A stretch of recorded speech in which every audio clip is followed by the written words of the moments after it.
Hey guys, Mr. 46 Pokemon Amateur here, and welcome to my first episode of where I talk about games and, of course, review games. Today, first, we're going to be talking about is, of course, Destroy All Humans Remake.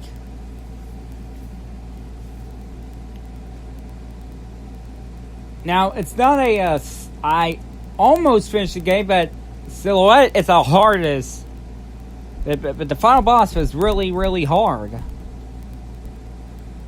But I'm just gonna go ahead and review it anyway.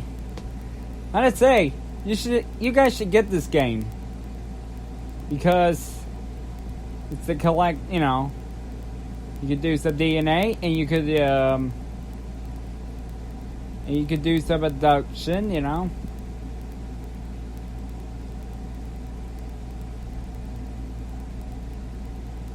And at least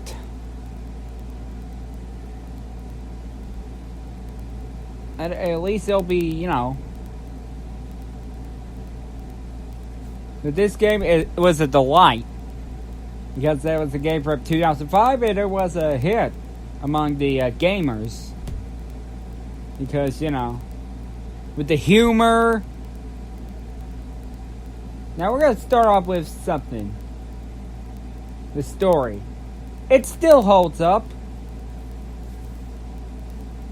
I mean, sure some of the dialogue's been changed, and of course, the mission failed doesn't include Pox and Crypto talking together.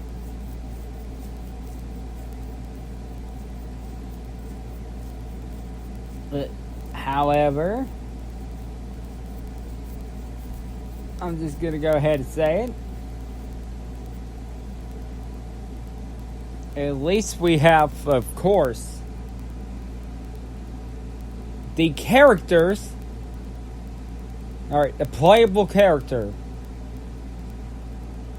Well, of course, you play as the bad guy.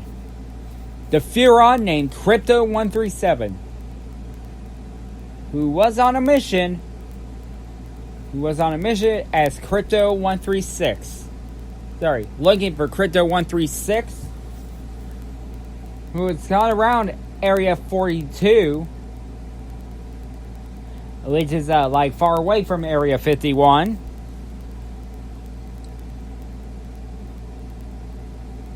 And where he's under the command by the leader of the Furon Empire. Well, not the Emperor, but the leader. Pox, voiced by Richard Horvitz. I got a note with my creator, where my creator says, of course, it's also known as the fellow alien named Zim from Invader Zim,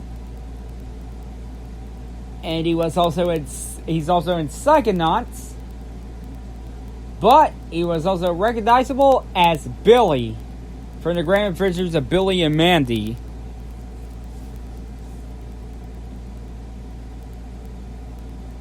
And of course, they are really interesting. Well, Crypto's the only one that could be playable, but, you know. And of course, we got the villains. I mean, not just the Furons are the villains, well, even though we're playing as the villains, but there's some other villains, like humans, like Majestic and Armquest and Silhouette. They were really interesting. But although I am just gonna mention, however, that this game is not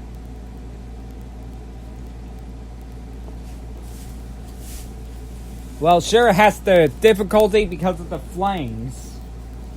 Yep, the flames over there is the difficulty. Where, of course, it was never easy. But I wish THQ Nordic could give us the cheat codes. So, yeah. But I know it won't be fair and all, but But it ain't easy without cheat codes. But we all have to play a game fair and square, even if it's frustrating with the final stage, which I'm not gonna be revealing soon. At our quest was the general who is looking for that commie. Yeah. The next is the gameplay, which of course I like the gameplay better than the original, to be honest, because the time of the day has changed from daytime to nighttime.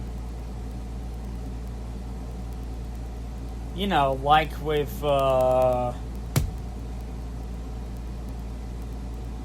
Capital City and Rockwell and Santa Modesta. With daytime, afternoon, and the evening.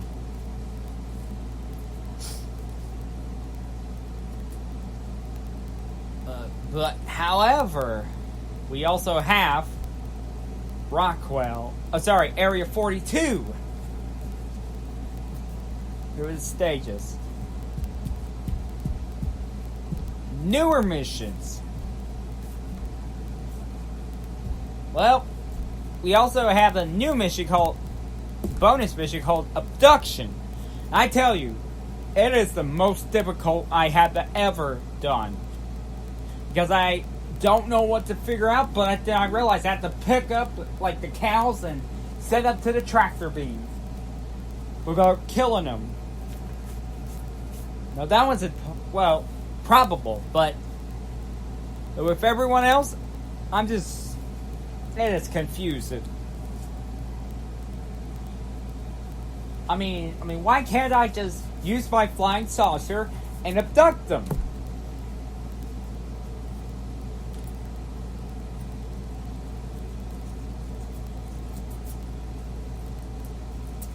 Pretty much it.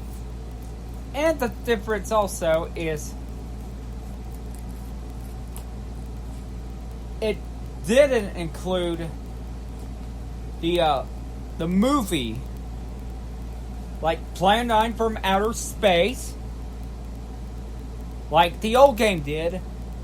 But I wonder if I would get Teenagers from Outer Space, because I would like to watch a movie for once, Well, my creator would love to watch a movie for once.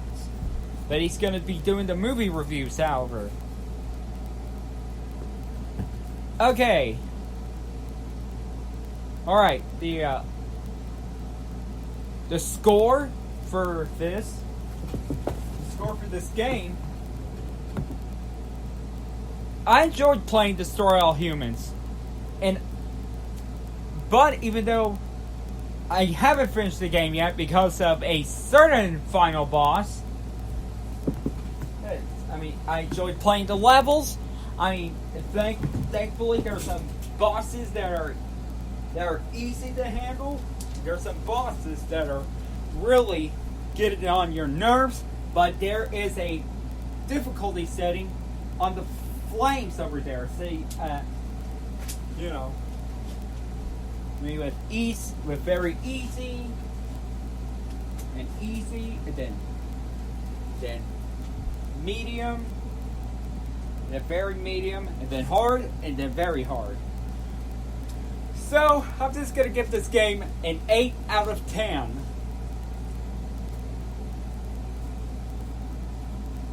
Because, I also forgot to mention that the shields are different. You don't die in the water, thankfully. Because, like in the old game, you die in water with the exception of the pools and, of course, the fountain. But unfortunately, however, now everywhere in with water, including the pools and the fountain at the Washington Monument, was, of course, you can't touch them. It's like an MC Hammer program. But I do like the shields, because you gotta get the time until you'll just take damage, and then you have to use your jetpack to get out of the water, or else you're dead.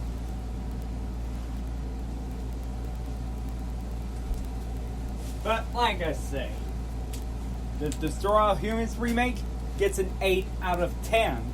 But I'm just gonna give it point. I give it a point. A 0.6. 8.6 out of 10 because of the shield. Because of the shields, you know? And to take damage of water looks different. But at least Alright, guys. That's gonna do about it for this it's gonna do about it for this episode of for this review on Destroy All Humans. I'm Mr. 46 Amateur. I will see you guys next time. Until then, it's game over.